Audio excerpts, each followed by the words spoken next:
Olá pessoal, meu nome é Milton Medeiros, eu sou neurologista, membro titular da Academia Brasileira de Neurologia e eu vou fazer uma discussão, uma resenha em vários vídeos a respeito desse livro, O Fim do Alzheimer, Guia Prático. Esse é um livro do professor Dr. Dale Bredesen. Ele que lançou em 2018 um livro divisor de águas chamado O Fim do Alzheimer. E agora esse livro vem para que a gente possa entender o passo a passo da proposta do Dr. Dale Bredesen e da sua equipe para que nós pudéssemos prevenir a doença de Alzheimer, em alguns casos até conseguir alguma reversão de um declínio cognitivo já considerado como doença de Alzheimer. Então ele inicia o livro falando da importância do conhecimento mais aprofundado e mais geral sobre a fisiopatologia da doença de Alzheimer. Ele enfatiza a importância de entendermos que a doença de Alzheimer, em termos de fisiopatogenia, ela é multifatorial. Então ele e sua equipe, ao longo de décadas, acabaram estudando e identificando pelo menos 36 fatores que estariam relacionados com a degeneração cerebral, com a morte de neurônios. E ele já começa fazendo a crítica sobre a forma como a doença de Alzheimer é tratada atualmente. Então nós temos ali basicamente duas classes de medicamentos, talvez agora três, com o surgimento, com a aprovação do aducanumab.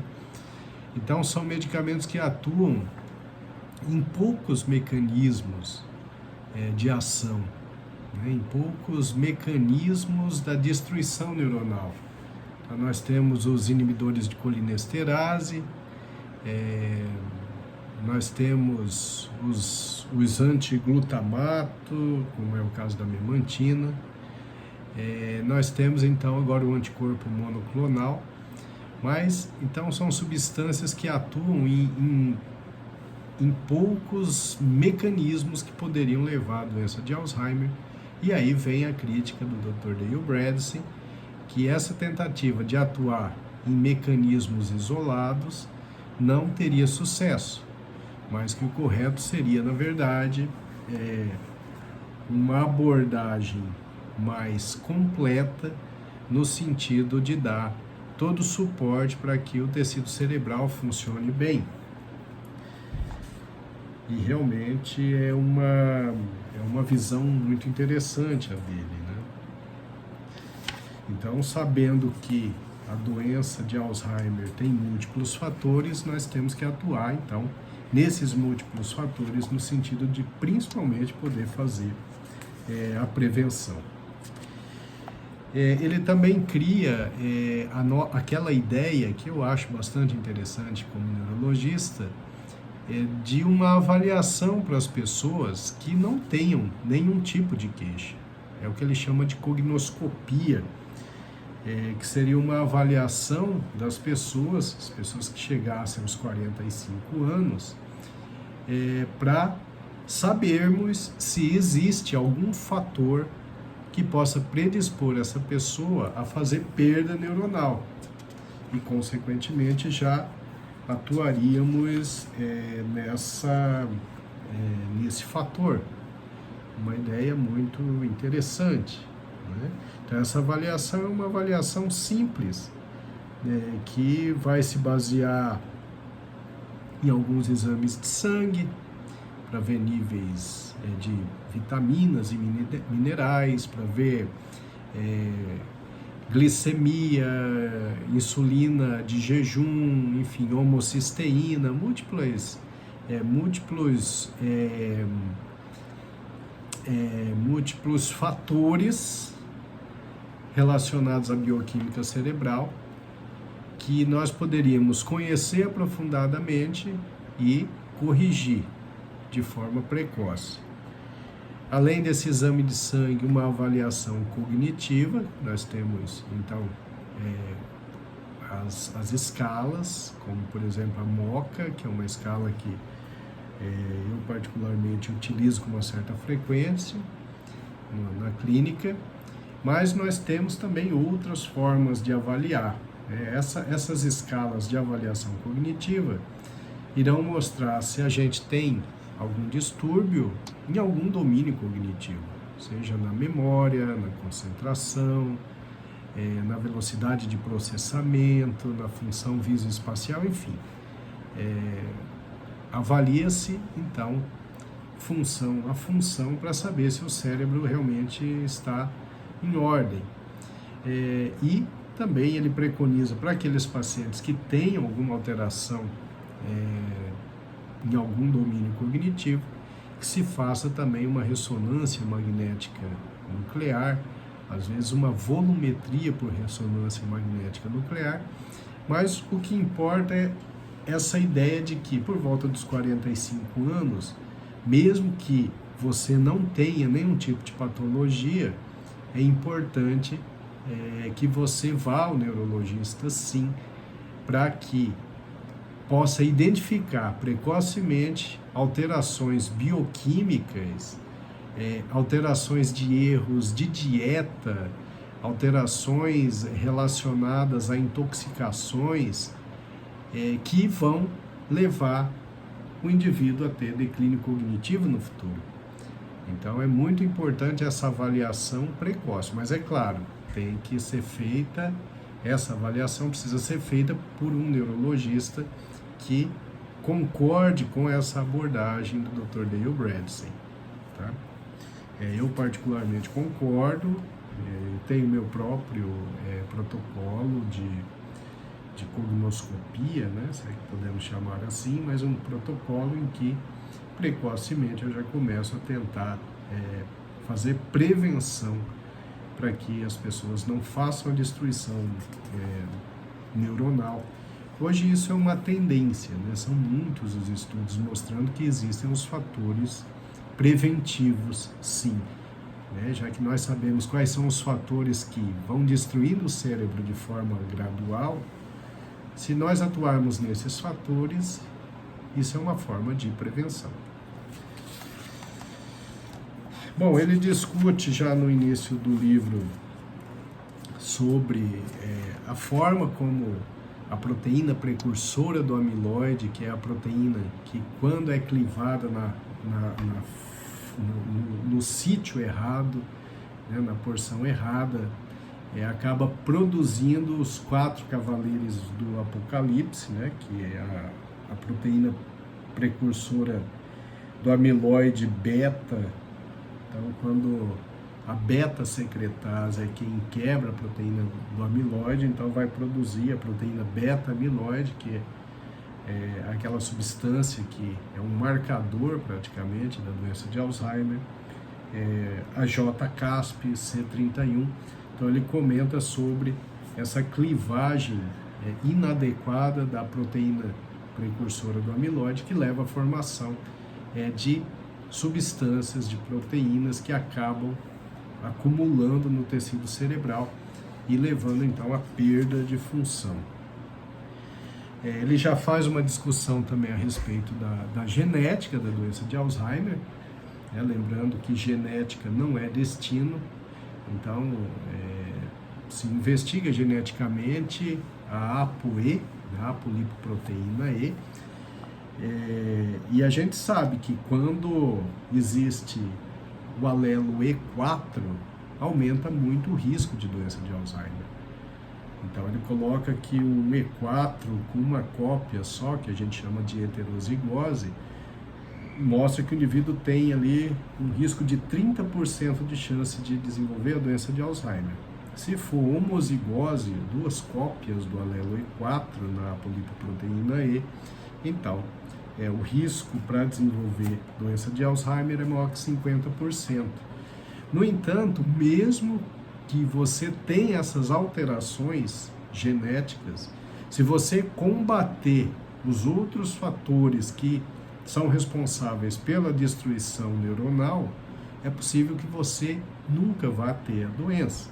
Assim como aqueles que não têm a ApoE4, só tem a ApoE3, eles não têm uma predisposição genética, mas mesmo assim, 9% desenvolve doença de Alzheimer. E por que desenvolve a doença de Alzheimer? Porque agem de forma errada em relação à dieta, a mau controle do estresse, a falta de atividade física, a falta de reposição de vitaminas, oligoelementos necessários para um bom funcionamento cerebral, falta de correção de disfunção hormonal, quando é o caso. Então, a genética, mesmo que o indivíduo tenha genética para a doença de Alzheimer, com mudanças de hábitos de vida e correções adequadas de alterações bioquímicas, podem fazer com que não se desenvolva a doença. Por outro lado, aquele que não tem a tendência genética pela ApoE4, mas que não se cuida, o indivíduo que ingere carboidrato de absorção rápida o tempo todo, que tem volume abdominal aumentado, que é sedentário, que não administra bem o estresse, que tem um sono inadequado. Então, mesmo não tendo tendência genética, essa pessoa vai fazendo uma destruição neuronal de forma gradual e vai havendo uma redução de volume cerebral, aumentando então a chance de desenvolver a doença de Alzheimer. Tá? Então, basicamente, ele diz o seguinte: se você quer fazer uma prevenção, se você quer diminuir a sua chance de ter doença de Alzheimer, primeiro você vai procurar se você tem alguma inflamação e vai combater. A inflamação aguda é importante, aquela que acontece quando a gente faz um corte na mão, no pé, e aí tem uma inflamação que é importante para a regeneração, para a cicatrização do tecido, é uma coisa salutar. Mas a inflamação crônica subclínica, que é aquela relacionada à dieta errada, aumento de peso, falta de atividade física, sono inadequado, essa inflamação crônica subclínica, ela vai destruindo neurônios. Então, se o indivíduo tem, e isso a gente sabe se tem ou não, pelo exame físico e por alguns exames complementares, como a dosagem da proteína C reativa ultrassensível, se a gente descobre que existe alguma inflamação crônica subclínica, a gente tem que combater, porque senão essa inflamação ela vai predispor à destruição neuronal e ao declínio cognitivo. Você tem resistência à insulina? Bom, isso você observa, você mede através de exames. Então, uma glicemia de jejum. Minha glicemia de jejum é boa, ótimo. Então, eu não tenho diabetes, eu estou livre. Eu não tenho aumento de resistência à insulina. Errado, totalmente errado. Porque existem outros exames que a gente faz, como a insulina basal, né? Como, às vezes, precisa fazer o teste oral de tolerância à glicose, hemoglobina glicada. Então, são exames que o seu médico vai pedir e ele vai saber se você tem aumento de resistência à insulina, porque quando se tem aumento de resistência da insulina, a chance de declínio cognitivo é muito maior, porque quando você ingere um carboidrato de absorção rápida, seu pâncreas produz muita insulina, a célula resistente ela não vai responder a essa insulina, e esse aumento de insulina está relacionado a, por exemplo, aumento das proteínas beta-amiloides. Por quê? Porque a enzima degradante de insulina, que vai ter que tirar esse excesso de insulina do seu sangue, é a mesma enzima que teria que estar destruindo a proteína beta-amiloide. Então, como a proteína beta-amiloide é aquela relacionada à doença de Alzheimer, esse aumento de insulina infelizmente, ele vai se relacionar a declínio cognitivo, não só por esse mecanismo, esse é um dos mecanismos, né? Mas o aumento da glicemia, esse aumento da insulina tem relação com aumento da inflamação, com maior produção de gordura. Então, por exemplo, ali quando você come glicose, quando você come açúcar em excesso, o seu fígado vai transformar esse excesso em gordura, em colesterol. Essa gordura ela se acumula de forma centrípeta ali na barriga. Os adipócitos acumulam a gordura. E aí esses adipócitos eles têm um poder muito grande de produzir as interleucinas pró-inflamatórias, principalmente a interleucina 6. Essa interleucina 6 ela aumenta a inflamação crônica subclínica.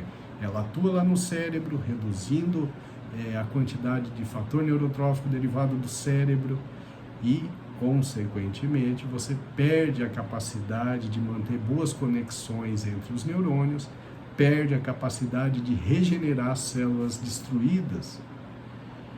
Então, vocês vejam que quem tem resistência aumentada à insulina acaba tendo uma chance muito maior de ter destruição de neurônio e, consequentemente, declínio cognitivo.